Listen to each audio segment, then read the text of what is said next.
Hello, everyone. Welcome back to another episode of the ResearchWorks podcast. Yes, welcome back, everyone. We hope you're having a good week, and we are so happy that you have tuned in to our humble little podcast again today.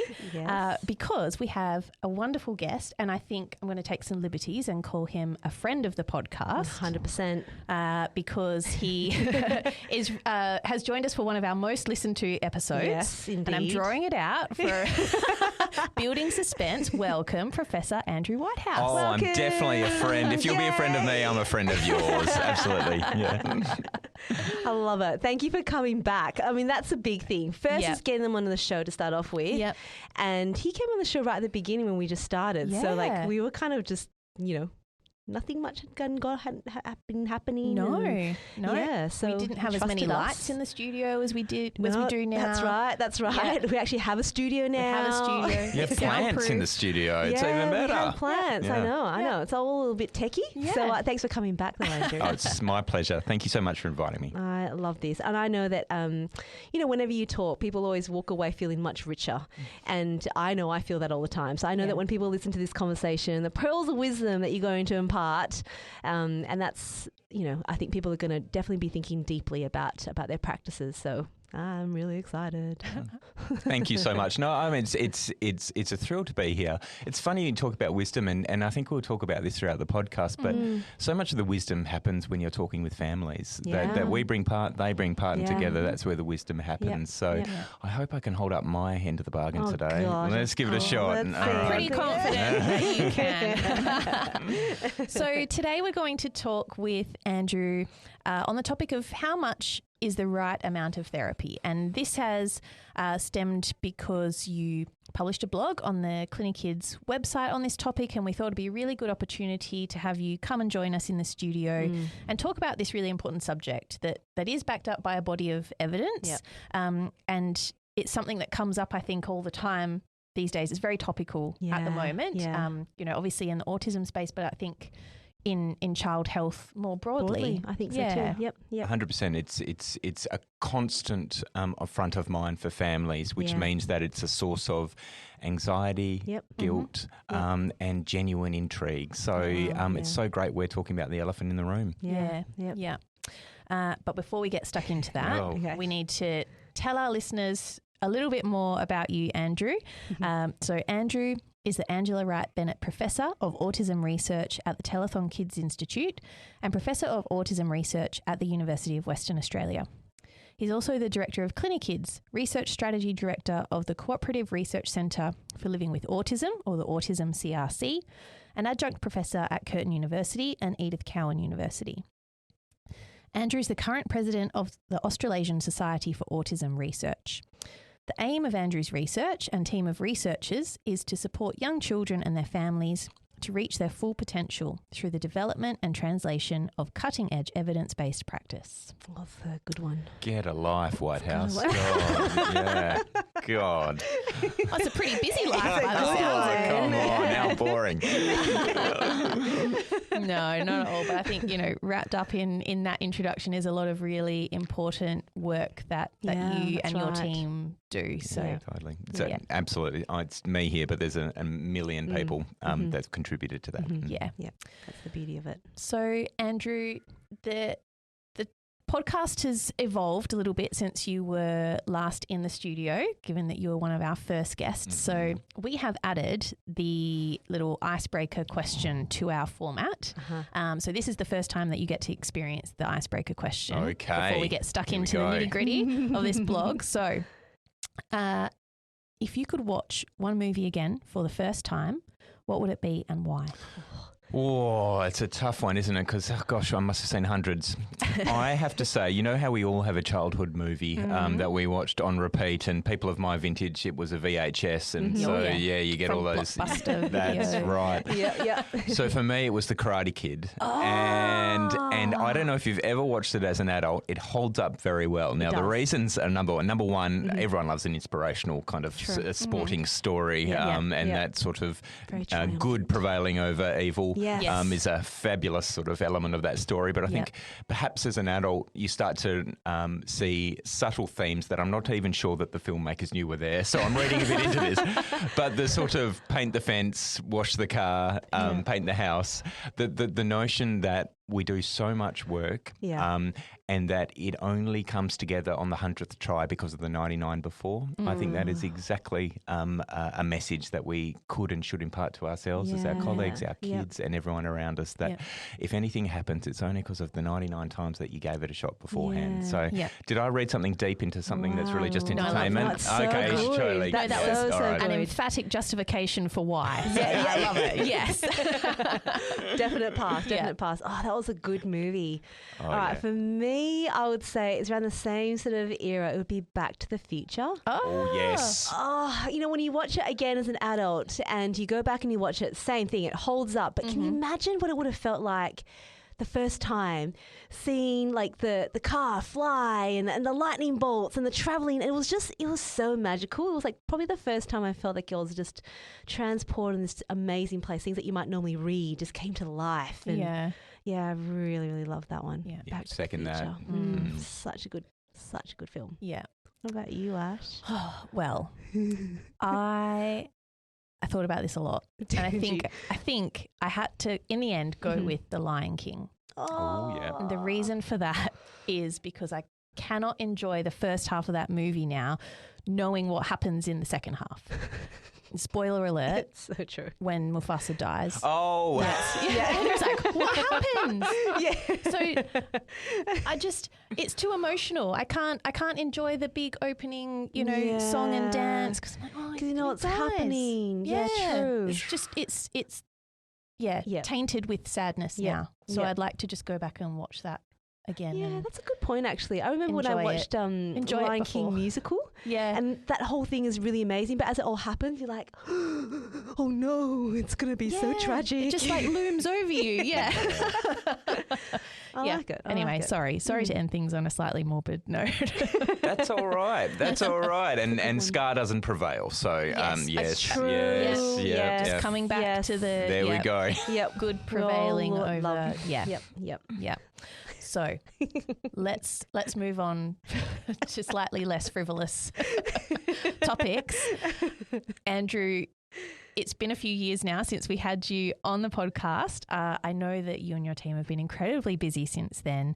The last time we spoke, we were talking about the synthesis of research evidence that was published back in November 2020 on interventions for children on the autism spectrum. Can you talk about how your body of work has kind of evolved since then and what direction you've been going in? Absolutely. I can say since we last talked, I have seen Lion King 2 and I would rather sing Lion King 1 again rather than Lion King 2. Yeah. There's also a lesson in that. Yes, there is. Look, so much has happened. It's just been a fabulous couple of years and I've been so, it's been really lucky to watch your rise as well collectively in this podcast and beyond. For us, we've really concentrated a lot on how do we get existing evidence into practice. And I think as researchers, we're trained so often to think about what is new, what can we discover that's new. And I think in the area of developmental disability, developmental difference, we know so much already that isn't in practice. And so I've really shifted my my sort of focus, or our collective team's focus, from that discovery phase through to that what I would see as the more pressing phase of getting existing knowledge into practice more broadly. Yeah. So when I last came on, I was talking about the synthesis of evidence. Now, what we did then, there was a huge review. Yeah. There were more than 100 different acronyms of interventions, and we tried to basically try and get some sense for families, families of autistic kids, what is evidence-based practice and what is not. That was a research piece. What we've done since is actually going through the process to develop that into a guideline, and now the national guideline for supporting the learning participation and well-being of autistic kids in Australia has now been published, and that evidence, that synthesis of evidence, is now one recommendation of 84 recommendations within that. And so that is now Australia's first national guideline for what is evidence-based practice in Australia, and so we're working very hard in trying to translate that. Probably the second thing that we've been concentrating on is how do we shake up the clinical pathway for autism in particular. So I've been 20, 25 years now in the field, and even way back then in the sort of late 90s, early noughties, we knew that we could identify little bubs very early showing developmental difference, but our systems haven't been geared up to accept referrals for kids that young. So these kids often bounce from health service to disability service to education service, and then land on someone like my desk at 3, 4, 5 for a diagnosis, and that diagnosis is the commencement for therapy. Meanwhile, all of those fireworks in brain development, we just left them behind. And we've just sort of said, well, they're not important. They are important. And parents talking to us are important when they have concerns. So we've done a whole program of research showing that providing support to little bubs at 12 months of age can actually reduce disability to a really large extent when we assess them at a later age. And that's through an assessment, an intervention called iBasis, and now with a sort of an overarching name of Inklings. And we're now working, luckily enough, it's found to be really clinically effective. Health economics are very strong. So we're working now with the NDIS to roll that out across WA first and then Australia. Wow. So it's really pushed us from we've discovered enough. Now we need to go into and how do we get it into everyone's hands? Yeah. Such an important point, because I think, when you talk about the often the gap between families having concerns about their child and, as you said, potentially bouncing around different places and systems to try and get some support for that, early intervention obviously improves outcomes for children, but it also helps to address some of those concerns that the family has as well. It's a really deep point, Ash, and yes, we can talk about neuroplasticity until the cows come home. It's all true that providing supports very early in life does really capitalise upon those amazing brains that these little bubs have. And, now I'm on the other side of 40, you start to realise how amazing those brains are because, the rate at which my kids learn words, I'm losing them, But it's more than that. It's number one, when kids interact with the world in a certain way, disability becomes more entrenched, environmentally speaking. Sure. And the other thing is that if we wait until age 3, 4 or 5 to start providing support, families have not just been through the ringer for 2 years. They're not far progressed along that grief, sadness, hope, love, sort of milieu of emotions. And if we get families at 3, 4 or 5, that is the number one to address, is that how do we help parents understand who their bubs are and their kids are, and then help them become really strong agents in their therapy. And if we're doing that at age 3, we're delaying things even more. And so if we can help parents understand their babies, in a really, that parents know their babies, but on a more visceral, deeper emotional level, early on, we actually warm families up to who their little bub is. I really love that. And I think, a few weeks ago we spoke to Professor Peter Rosenbaum from CanChild, and we talked about this one truth that was centered on the fact that, we need to view the child with their family. And he goes, this seems really obvious, but let's start there. And I said to him, that does seem really obvious. He goes, but it's only obvious when you point it out. So much when we look at, when there is a diagnosis, it's so much about the child and what's going on right there. But when you take a step out and you look at the whole family unit, that's actually where things do need to start. And he goes, it's the family that have come to us first. They're the people who've come to us first. Let's make sure we talk about this from the big, broad perspective rather than just being so specific on the impairments and what it is that you need to try to fix and address. It's the whole family unit. And the strongest most powerful element of our therapies is the love between a parent and their child. If we can harness that in the most positive direction and have nothing come between us, we're 10 steps ahead already. So good. So I guess from there, it sort of leads to this blog post that I read that you had published. And when I read it, everything just resonated so much. It just feels so topical. And I know that, my background very much is in, cerebral palsy, a lot of movement disorders, that's the area that I'm in.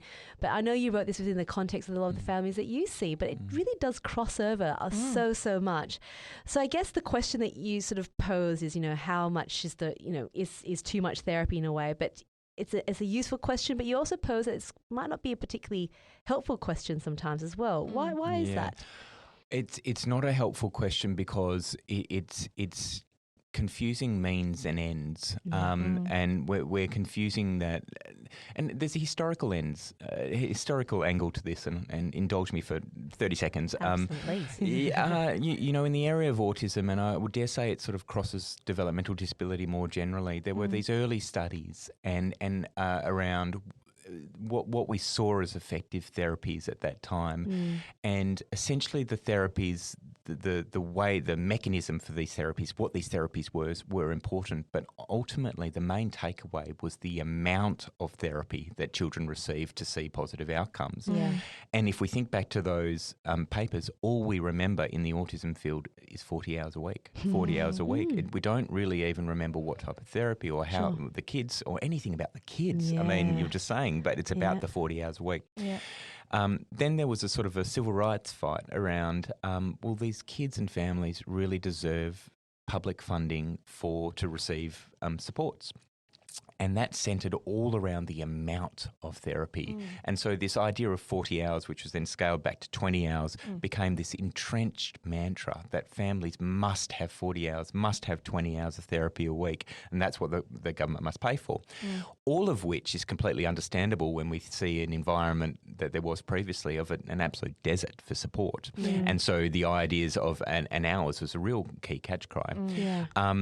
Then government responded and we started to get investment. And then we started to say, well, where did all these mantras come from? And that's my generation. Yeah. That's a full-time job, 40 hours and a bit of overtime. It is absolutely that. And it came from a very well-meaning place of we're fighting for rights, but it doesn't actually survive contact with reality. And so what we do still have is that hangover from that time where we do have government support now. I'm not saying it's enough. I'm not saying it's adequate. I'm not saying that it's appropriately targeted, but we do. And I'm old enough now to remember when we had none. And we do have that now. But what we do have is families coming in, and almost the first thing they know about support is amount. We must have 20 hours, otherwise our child will not do X, Y, and Z. And it is the wrong question to ask because it is confusing means and ends. It's almost like the amount of therapy is the ends in and of itself rather than the means to achieving an outcome. And so that blog post was 10 years in coming where I've been having these individual conversations.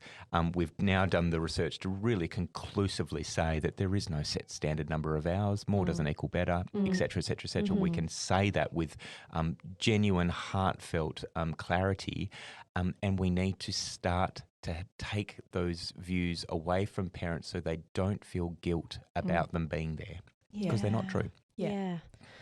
And I suppose that's, wrapped up in what the evidence tells us. And so I think, before we dive into the specifics in the blog, it might be helpful to reorient our listeners to what we are talking about when we say evidence-based practice around, therapeutic intervention. Absolutely. I'm so strong on this. And so I trained clinically as a speechy many years ago. I was so useless at that, I had to do something very quickly. And so I went into research pretty quickly. Apologies to all the families who I saw.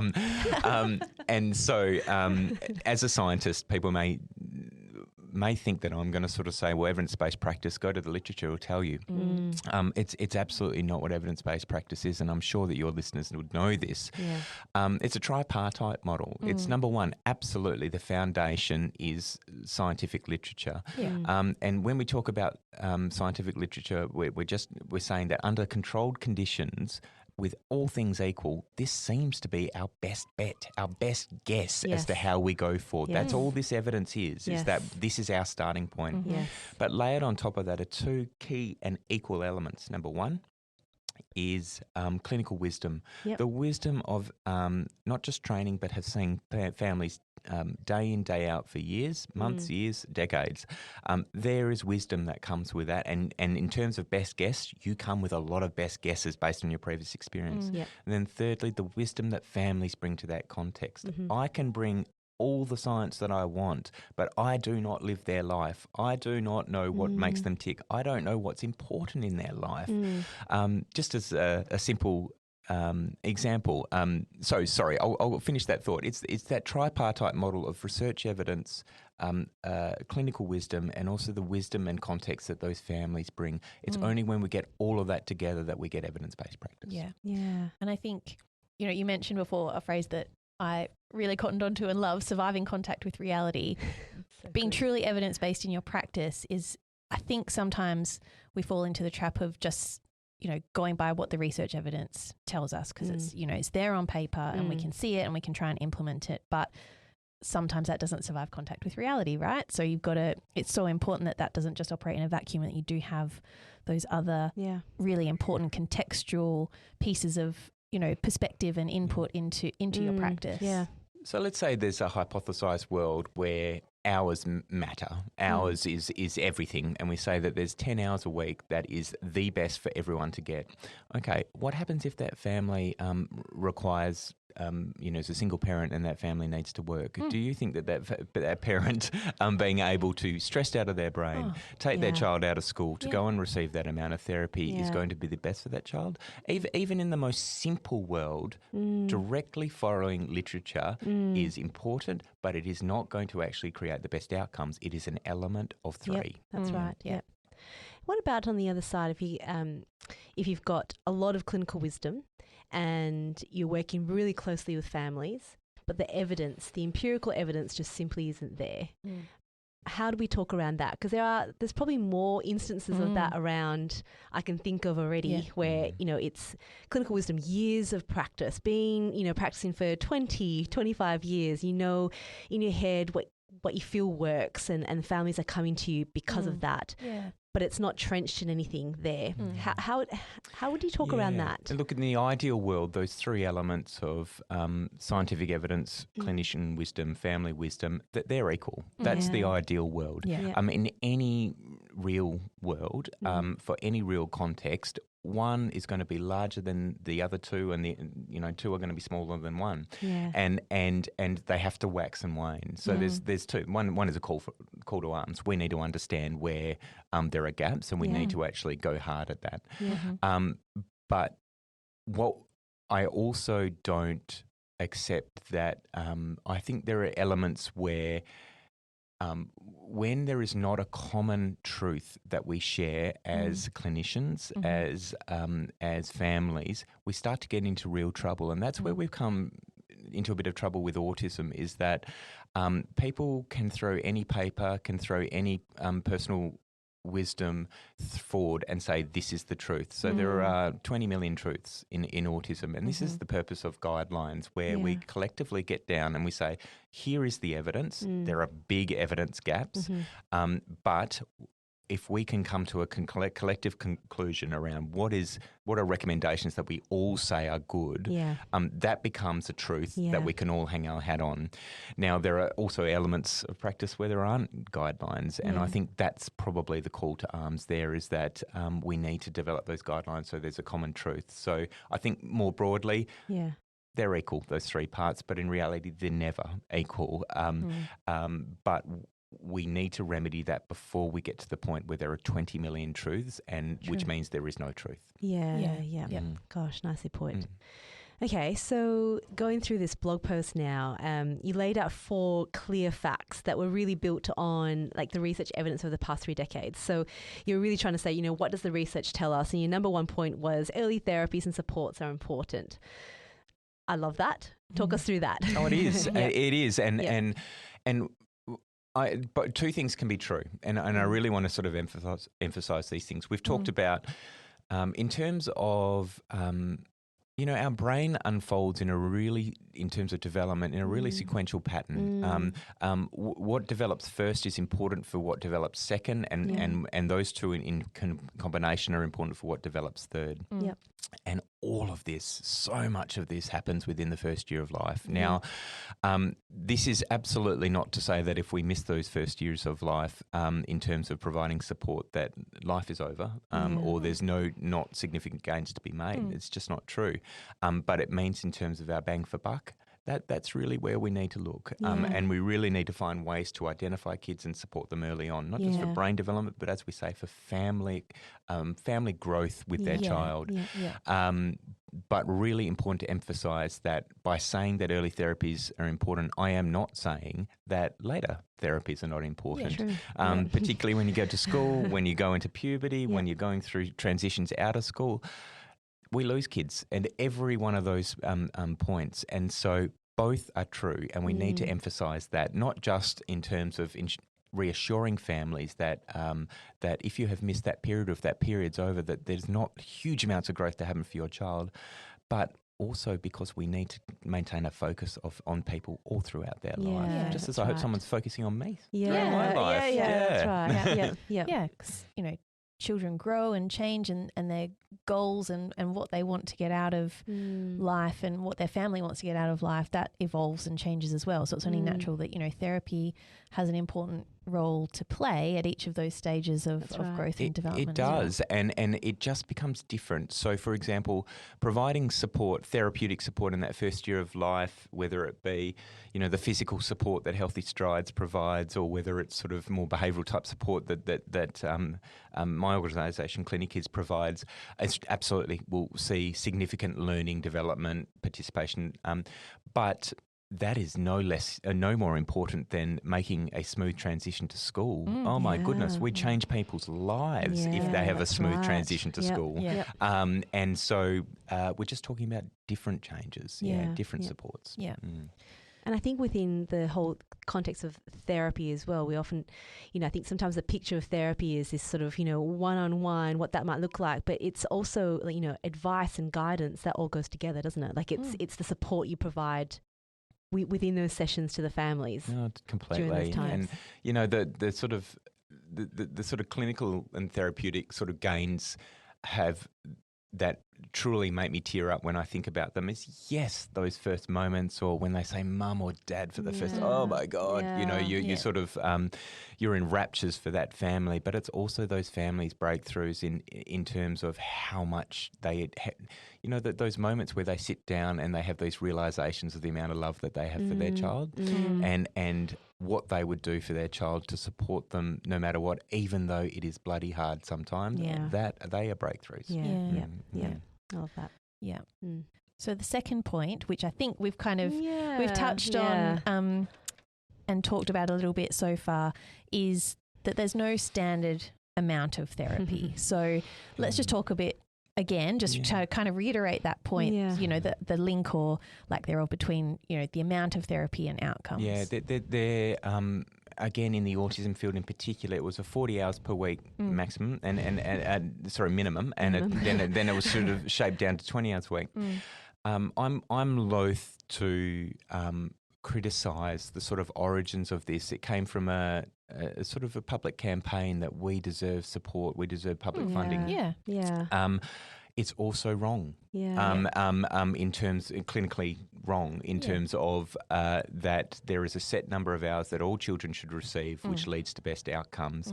That's just not how humans work. And also, of course, when we're talking about that amount of hours, 40 hours a week is actually more than the Labor Day wage, hourly wage of 37 and a half in Australia, hours per week, and even 20 hours. And they are intensive supports but it came from a well-meaning origin, but we really have to tell families that this is not just outdated, it is actively incorrect. And that the moment that we can say to families there is scientific evidence that this was not just not true now, but never true, that we can start to relieve some of that guilt and we can actually start to tear away myths so we can actually start to see who that child is. Yeah. And when I looked at this point, I was drawn to our conversations that we've had around the F words. Yeah. And, how when you're doing, that sheer volume of therapy, are we taking those F words into consideration? Are we thinking about family? Are we thinking about fun? Are we thinking about, friends, future, all those things. Yeah. Yeah. And we've talked before about this concept of, you don't do therapy to get really good at doing therapy. You're doing therapy so that you can, take those periods of growth and use them in context. And that context is not therapy. No, that's right. That's right. Yeah, I think that's the whole means and the ends, like you were saying before again, right? It's just ours, I guess, sometimes can be so tangible. And I guess the next point you'd made, which is pretty related here, is, more doesn't necessarily mean it's better. Yes. And I guess from there, your next point, which was, again, because your lovely train of thought as we follow it through, is that, quality is as important as quantity. And I thought that would be a good place for us to kind of linger there a little bit in terms of what quality actually means. Absolutely. Just very briefly on the more doesn't equal better. This is, I think that we're over the line with there's no set standard number of hours. Yeah.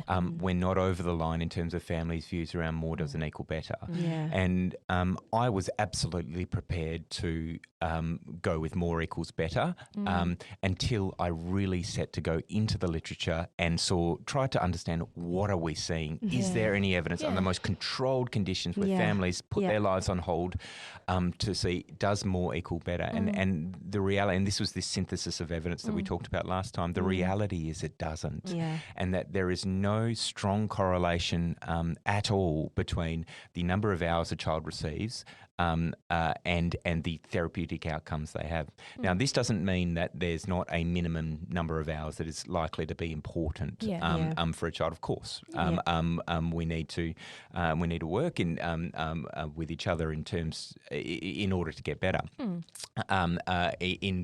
progress towards any outcome. But there is no consistent, uniform, and even moderate correlation between the amount of hours one child receives and the outcomes. Across all children. The point I want to make here is that families, totally understandably, I get it on a very personal level, want to put as many hours to come and see a speechy or a physio or an OT as possible. Of course we do. Of course we do. My really tangible point here is that time, emotional effort, attention, these are actually zero-sum games. I have tried as much as I can to put more time into my days, but unfortunately 24 hours and however many seconds is actually the limit.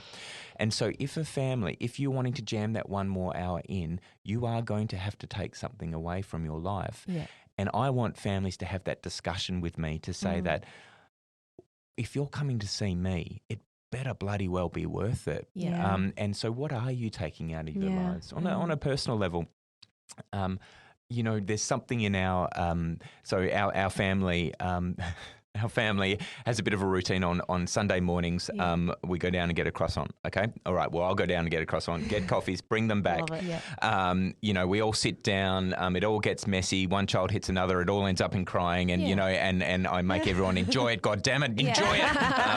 What a beautiful way to spend a Sunday morning. But it's a family routine. Yeah. Now, if we had therapeutic intervention that was suggested to us for an hour on a Sunday morning, we'd need to take that out. I would say to myself, I don't think that's worth it, because this is a really important part of our family culture. Mm-hmm. Now, what is part of the family culture that we're compromising in terms of therapy? And that is a constant negotiation and a really open negotiation between us and families. And families should really understand what are the active ingredients of their culture. So quality. Yeah, I love it.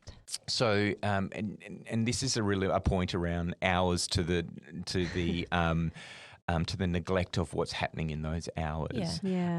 We're driven in systems all around the world through activity-based type funding, which means that how many hours do you have and you get paid on that amount of hours. And that has led services to essentially jam as many hours as we can into a clinical workday, which obviously has horrendous effects on clinicians in terms of burnout. You know, clinical work is a grind at the best of times. Yeah. We love it. We adore it. It's also a grind, you know. It's hard. And so I see clinicians all the time with 8 hours back to back to back to back. I'm not too sure that 7th or 8th client is going to get as higher quality support, which means thought going into the session, which means the planning of the session. It means talking with everyone around that child prior to that session, engagement, alertness, critical analytical skills during the session, because we're humans. There is no way we can do that in the 7th or 8th hour, let alone on the 5th, 10th, 15th day of that. And so that's what I'm talking with quality. We need our systems to recognise that quality is the thought that goes into it, the analytical skills that go after it is just as important, if not more important, than as many hours that children come in to see us. And I suppose on a slightly more macro level, if that is your schedule and every minute of every day is full of, you know, patient-facing activity, that takes time away from professional development, from, you know, staying across what really is important. Current evidence, capacity building, all those kinds of activities which make your practice richer. You don't get the opportunity to do that either. You said it. It's exactly that, is that our among our biggest assets that we can bring to a therapeutic session is our energy, is our knowledge, and our ability to utterly adore that child in front of us and want the best. We're also human and we have finite buckets. And so we do need that, but we also have to continue replenishing that. And I completely agree that supervision, just the simple act of supervision, having someone to talk to, having someone to go over your practice, that will absolutely enrich the next 5 days of your practice. And if we're not having any time for that, let alone the energy sapping skills of 8 hours back to back, we've just missed a trick. And I think our systems have also fallen into that more is better. So what does maintaining quality look like then in an ideal setting? What I suppose processes or systems or, you know, things should we be having in place to make sure that we're maintaining quality in what we're doing? Really recommend listeners go and look at our national guideline for supporting the learning, participation, wellbeing of autistic kids, and I'm more than happy to send that on to the podcast. It provides very clear guidance as to how we build things in around our sessions to make sure that those 45 minutes, that hour in it, is the very best it can. Doesn't mean that disasters don't happen. That's therapy. That's therapy. Roll with the punches. But it actually builds in ways that we can learn from that. That family also learns from that, and that we can also make sure the next one's better. So time, you know, we're talking an ideal world here. We need to build in time before and after sessions where we can, number one, prior to the session, set up the room appropriately, talk to other clinicians involved, understand what happened in that week for that family, just even simple things like that, as well as what happened in that previous session, what goals may have changed, et cetera, et cetera, et cetera. And then also building 15 minutes after, at the very least, to critically analyse that. And of course, you've got all those other things around supervision. I cannot recommend that enough in terms of just someone to say to you, you're doing okay. Not you're doing bad. You can improve. That's also very helpful, but you're doing okay. And so obviously professional development. So many clinicians that come to speak to me are still using evidence from 20, 30 years ago, and that is not their fault. That's because they have no time to actually get up and trained on modern day understanding. But in the area of autism, and no doubt cerebral palsy and other areas of developmental disability, it is unrecognisable 20 years ago to what it is now. And so it's time. It's time, and we need to pay for that time. Oh, so good. Totally all feel very much richer after these conversations. And I guess so moving on now from those points, you said the better question to perhaps ask is, how much is the right amount of therapy for my child and family right now? I can see why you've landed there as a better question, but let's flesh that one out a bit, because I think that's a really good question to be asking, I guess.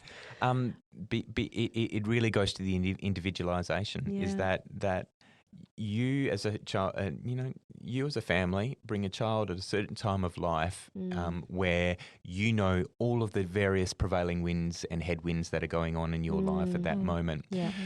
Absolutely, we need to set plans in terms of what goals we work on, and then which is the end, and then set the means to achieve that amount, setting, mode, the context,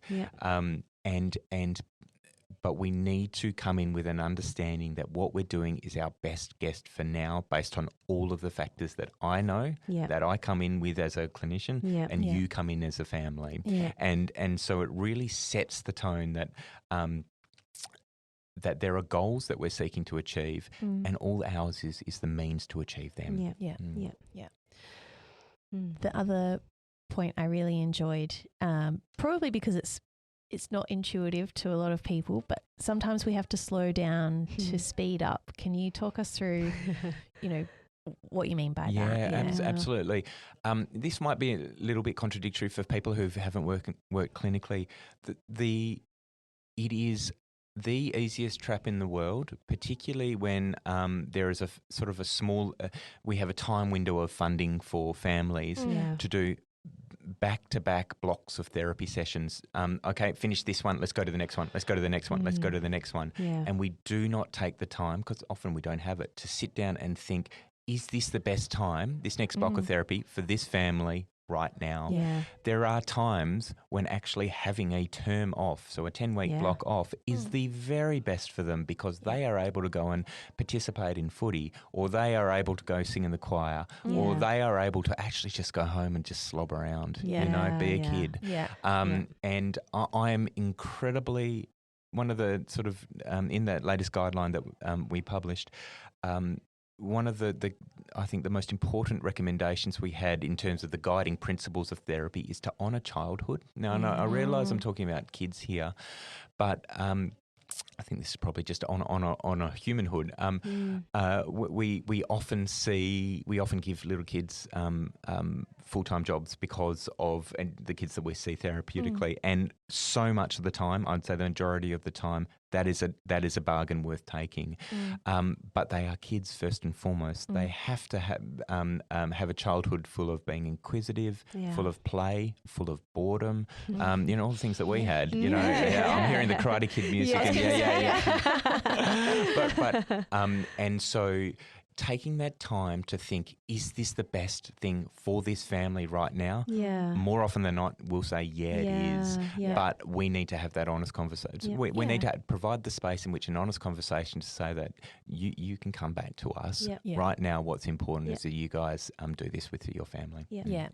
It's that reassurance point as well. I think when there are wait lists around, sometimes people don't want to lose that session with their therapist at that particular time. It's just being able to, again, look at your practice and see how you can shape things so you can have opportunities for that, so people aren't sort of driven by more fear of losing their session time. But the other part of it is, what I always see is you just sometimes need time to percolate and for those skills to develop. Like anyone who's learnt an instrument before will know that you'll practice, and sometimes you go, I've had enough of this now. You just leave it for a bit. You come back a few weeks later and you're like, oh my goodness, it's so much better. There are times where you just, like, time is an element. It's an active ingredient for skills sometimes to develop and to generalize into real life context. That opportunity to consolidate. Which, with my motor learning hat on, that's a really important stage of really is motor skill development, but I think that's applicable to... It's an active therapy. Even though you're not in therapy, it's a good way to be able to think about what that time means. Such a great point, and it's one I wouldn't have thought to bring up, but I just think it's so true. And certainly what we see, for example, in those baby therapies that we were talking about before, we provide this support, this therapeutic support at 12 months of age for 5 months. Immediately following during therapy, we see small gains. When we see them again at age 3, so 2 years later, that's where the really large gains emerge. And what's happened in between? Development. Yeah, the kids have got older. Yeah. And so those small changes we can make early on actually can go to larger changes at that end. And we have to keep that in mind as we go through our therapy, that perhaps those therapy gains we're not seeing right now, but they will be consolidated over time. That's right. Yeah. It's appreciating that there is the fact that children are always developing and there is such thing as maturation. Sometimes I think it's really easy to forget that maturation does occur, and we've got to be so careful. I don't think we intend to do it, but, for therapists not to take credit for the child maturing sometimes, when there is just the element of just maturation, and timing when things might happen. It's spot on. There's a lot more thought around that, isn't there? A question I had about that element of slowing down as well relates to kind of NDIS sort of funding sometimes. And I hear this all the time when they go, I've got all this time funded. I have to use it all. Otherwise, I won't get the same next time, or I'll get less. And there is this, you get your fund plan, you're really happy with it because you've advocated for it for so much, probably paid a lot of money to get that funding. Yeah. And then you've got to use it all. There's that sense of, that sort of more sometimes comes from that.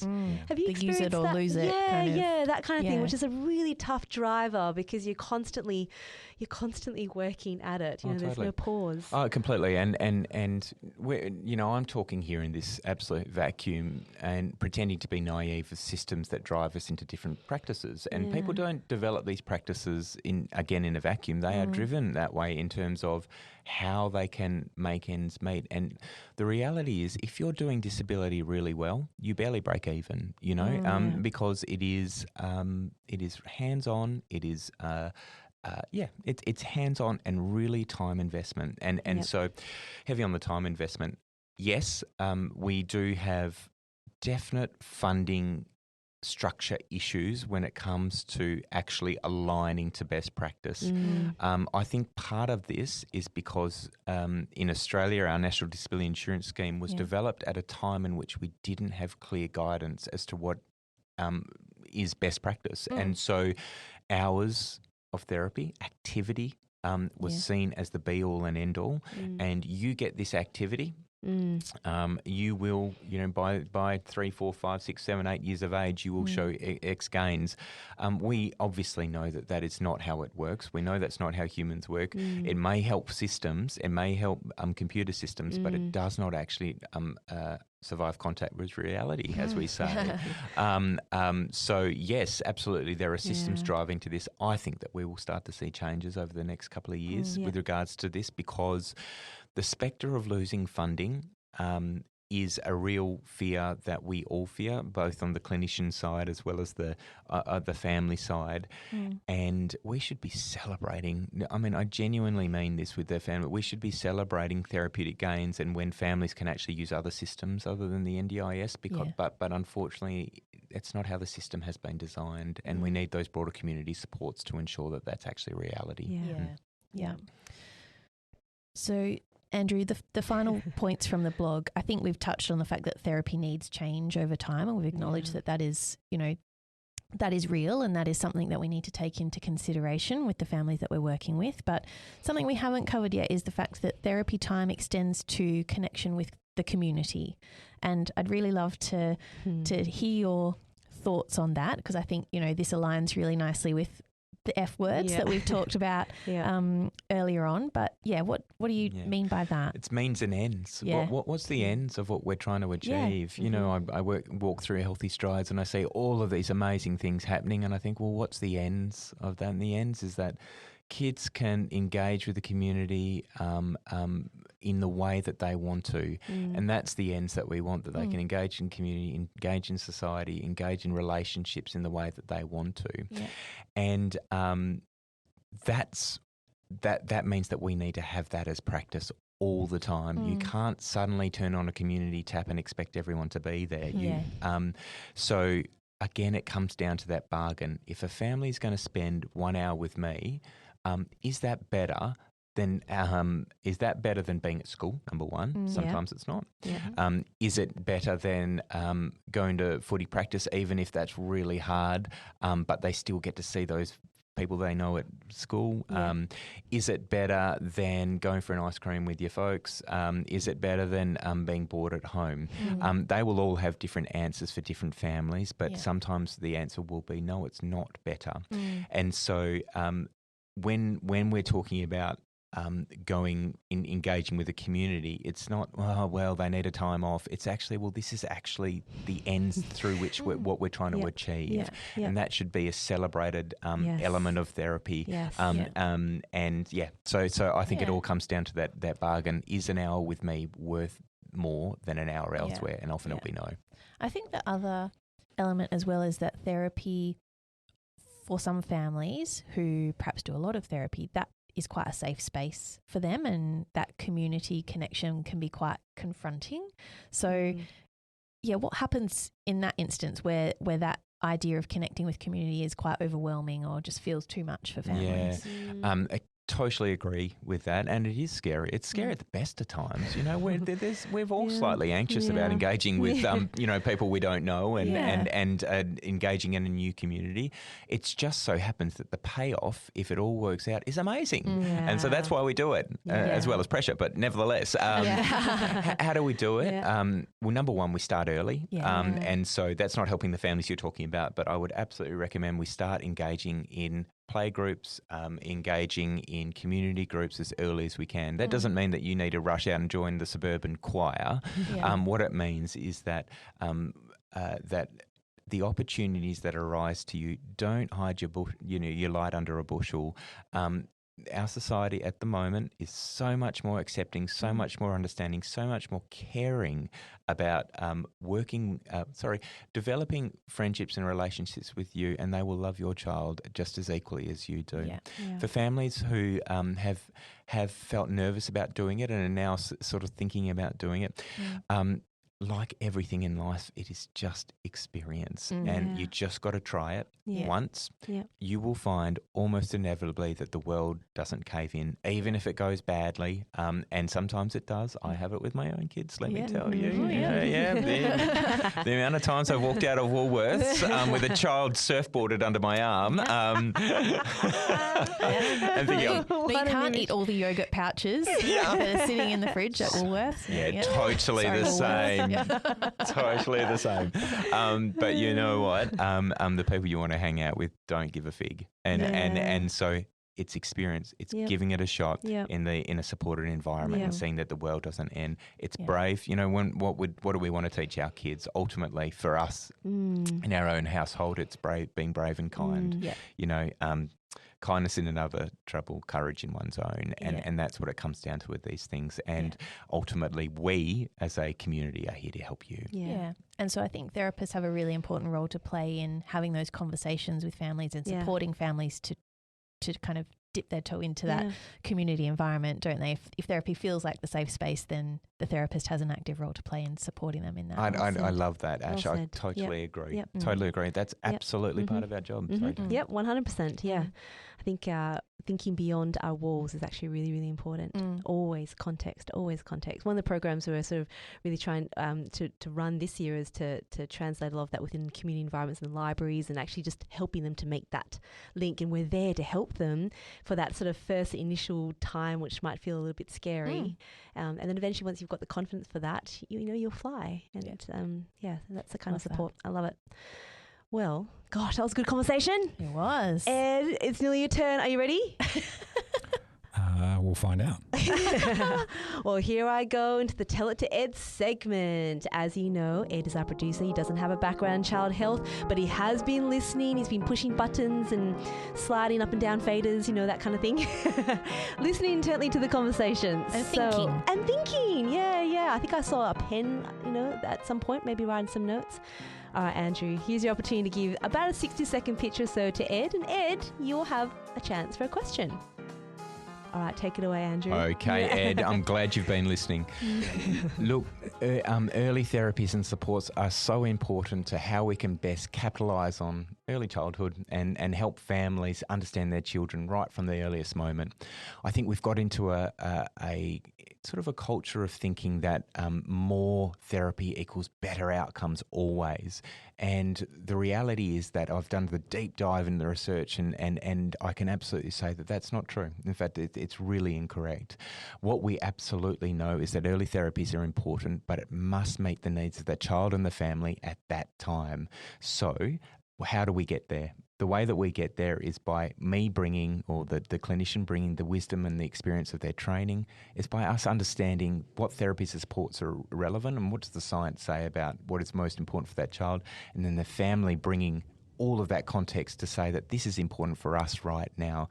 And from that, there will be a collision of wisdom. And I don't have all the answers. They don't have all the answers. Together we do. And when we bring that together, we'll actually understand what is the most appropriate amount of supports, which supports, and for now.